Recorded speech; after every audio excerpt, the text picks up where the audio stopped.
గత బీఆర్ఎస్ ప్రభుత్వం ఎంతో ప్రతిష్టాత్మకంగా తీసుకొచ్చినటువంటి గొర్రెల స్కామ్కు సంబంధించి సుమారుగా కొన్ని వేల కోట్ల అవినీతి జరిగిందన్నటువంటి ప్రస్తుత కాంగ్రెస్ ప్రభుత్వ ఆరోపణలకు సంబంధించి ఈడీ చాలా దూకుడుగా వ్యవహరిస్తుంది. వాస్తవానికి ఈ కేసు ఫస్ట్ ఏసీబీ టేకప్ చేసింది. దాని నుంచి విచారణ ఆధారంగా కొన్ని ఆధారాలు అయితే కొన్ని లభ్యమయ్యాయి.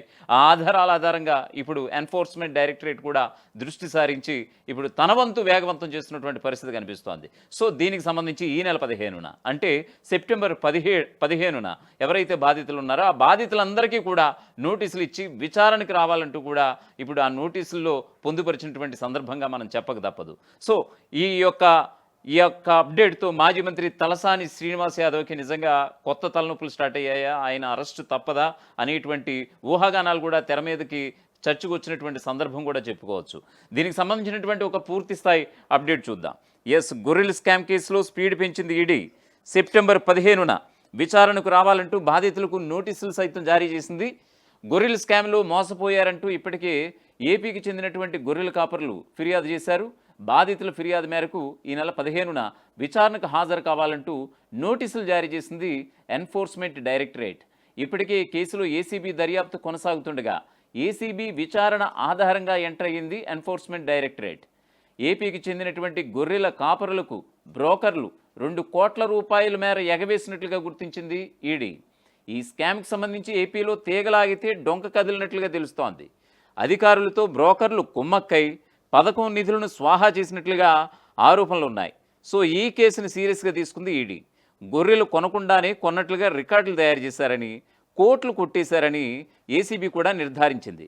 ఈ స్కామ్ ద్వారా వేల కోట్లు చేతులు మారాయని కూడా ఆరోపిస్తోంది ఏసీబీ. ఈ స్కామ్కి సంబంధించి పశుసంవర్ధక శాఖకు చెందినటువంటి సీనియర్ అధికారులను అరెస్టు చేయగా అప్పటి మంత్రి తలసాని శ్రీనివాస్ ఓఎస్డీపై కూడా కేసు నమోదైంది. గొర్రెల పంపిణీ స్కీమ్ లబ్ధిదారులు అసలు గొర్రెల వ్యాపారంతో సంబంధం లేనివారు ఉన్నట్లుగా ఈడీ అధికారులు గుర్తించారు. అసలు గొర్రెల కొనుగోలు లేదా విక్రయం జరగలేదని, కానీ 1000 కోట్ల పైమాటే స్వాహా జరిగినట్లుగా నిర్ధారించింది ఈడీ. నకిలీ విక్రేతలు ఫేక్ బిల్లులను మళ్లీ పేర్కొంటూ డబ్బులు దోచుకున్నట్లుగా ఆధారాలు గుర్తించింది ఈడీ. మొత్తానికి ఈడీ జరిపినటువంటి సోదాల్లో ప్రభుత్వ అధికారులకు, ఇతరులకు కిడ్ బ్యాక్లకు సంబంధించినటువంటి డాక్యుమెంట్స్, నకిలీ చెక్ బుక్స్, పాస్బుక్లు స్వాధీనం చేసుకున్నారు. బీఆర్ఎస్ ప్రభుత్వంలో ప్రతిష్టాత్మకంగా చేపట్టినటువంటి గొర్రెల పంపిణీ పథకంలో జరిగినటువంటి భారీ కుంభకోణం నిజంగా ఒక కొత్త మలుపు తిరగబోతోంది. ఇప్పటివరకు ఈ కుంభకోణంలో ఆ శాఖ అధికారులు, ఉద్యోగుల వరకే పరిమితమైనటువంటి దర్యాప్తు ఇక నుంచి అప్పట్లో ఆ శాఖ మంత్రిగా పనిచేసినటువంటి తలసాని శ్రీనివాస్ యాదవ్పై దృష్టి సారించబోతున్నట్లుగా మనకి ప్రస్తుతం విశ్వసనీయ వర్గాల నుంచి అందుతున్నటువంటి సమాచారంగా చెప్పవచ్చు. త్వరలో ఆయనకి ఈడీ కూడా నోటీసులు జారీ చేయబోతున్నట్లుగా తెలుస్తోంది. మొదట ఈ కుంభకోణం 253 కోట్లుగా కాగ్ తేల్చగా దీనిపై తీగలాగితే అది 1000 కోట్లకు పైగానే ఉన్నట్లుగా తేలిందని ఈడీ అధికారికంగా ప్రకటించింది. దీంతో ఈ భారీ కుంభకోణం వెనుక ఒక బడాబాబు పాత్రపై నిగ్గు తేల్చేందుకు ఈడీ అధికారులు రంగం సిద్ధం చేస్తున్నట్లుగా విశ్వసనీయ వర్గాల నుంచి అందుతున్నటువంటి సమాచారం. ఇందులో భాగంగా మాజీ మంత్రి తలసాని శ్రీనివాస్ పాత్రపై ఈడీ ఆరా తీస్తున్నట్లుగా తెలుస్తోంది.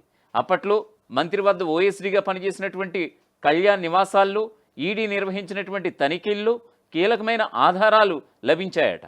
సంబంధిత శాఖ మంత్రికి తెలియకుండా సదరు ఓఎస్డీ 1000 కోట్ల కుంభకోణానికి పాల్పడతారా అని ఈడీ అధికారులు అనుమానించడం, సదరు తనిఖీలలో లభించినటువంటి సాక్ష్యాధారాలు మరింత బలం చేకూరడం నిజంగా గమనార్హం. దీంతో ఈడీ అధికారులు త్వరలో తలసాని శ్రీనివాస్ యాదవ్కు నోటీసులు జారీ చేసి విచారణకు పిలవబోతున్నట్లుగా తెలుస్తోంది. మొత్తానికి గొర్రెల పంపిణీ పథకంలో 1000 కోట్లకు పైగా నిధులు గోల్మాల్ వ్యవహారంలో బయటపడినటువంటి 200 మ్యూల్ బ్యాంక్ ఖాతాల లెక్కలు తేల్చే పనిలో ఈడీ అధికారులు నిమగ్నమై ఉన్నారు. గొర్రెలు కొనకుండానే కొన్నట్లుగా, సరఫరా చేసినట్లుగా, లబ్ధిదారుల బ్యాంక్ ఖాతాల్లోకి నిధులు జమ చేసినట్లు సాగినట్లు అవినీతిపై లోతుగా ఆరా తీస్తోంది ఈడీ. ఈ కుంభకోణంలో కీలక సూత్రధారిగా ఉన్నటువంటి నాటి పశుసంవర్ధక శాఖ మంత్రి తలసాని శ్రీనివాస్ యాదవ్ ఓఎస్డీ కళ్యాణ్ కుమార్తో పాటు కొందరు లబ్ధిదారులు, దళారుల ఇళ్లల్లో జూలై 30న ఈడీ నిర్వహించినటువంటి సోదాల్లో దాదాపు 200కు పైగా నకిలీ మ్యూల్ బ్యాంక్ ఖాతాల పత్రాలు, డెబిట్ కార్డులు, 31 ఫోన్లు, 20కి పైగా సిమ్ కార్డులు దొరకడం నిజంగా ఆశ్చర్యం. ఈ బ్యాంక్ ఖాతాలు ఎవరివి, వాటిల్లోకి డబ్బు ఎవరి నుంచి మళ్లించారు, ఆ తర్వాత ఆ నిధులు మళ్ళీ ఏ బ్యాంక్ ఖాతాలకు వెళ్ళాయి, ఒక్కరింట్లోనే భారీగా బ్యాంక్ పాస్ పుస్తకాలు డెబిట్ కార్డులు ఎందుకున్నాయి, అనేక అంశాలపై ఈడీ అధికారులు ప్రస్తుతం లోతుగా దర్యాప్తు చేస్తున్నట్లుగా తెలుస్తోంది. ఇక ఈడీ గుర్తించినటువంటి 200 మ్యూల్ బ్యాంక్ ఖాతాలకు బెట్టింగ్ యాప్స్కు లింక్ ఉండడంతో ఈ కేసు కీలక మలుపు తీసుకోబోతోందా అన్నటువంటి అనుమానాలు కూడా లేకపోలేదు. గొర్రెలు మేకల అభివృద్ధికి సహకార సమాఖ్య హెడ్ ఆఫ్ అకౌంట్ నుంచి మ్యూల్ అకౌంట్లోకి వెళ్ళినటువంటి నిధులు చివరగా డబ్బు డిపాజిట్ అయినటువంటి అకౌంట్లను గుర్తించే పనిలో ఈడీ నిమగ్నమై ఉంది. ఒక్కో మ్యూల్ ఖాతాలో సగటున 1 కోటి రూపాయల నుంచి 5 కోట్ల వరకు డబ్బు డిపాజిట్ అయినట్లుగా ఈడీ ప్రాథమిక ఆధారాలు సేకరించింది. ఈ నేపథ్యంలో ఎక్కువ మొత్తంలో డబ్బు డిపాజిట్ అయినటువంటి అకౌంట్స్ను గుర్తించి ఫ్రీజ్ చేసేందుకు వీలుగా సంబంధిత బ్యాంకులకు లేఖలు రాయబోతోంది. అలాగే అనుమానాస్పద లావాదేవీల ఆధారంగా సంబంధిత ఖాతాదారులకు నోటీసులు ఇచ్చి విచారించేందుకు సిద్ధమవుతోంది.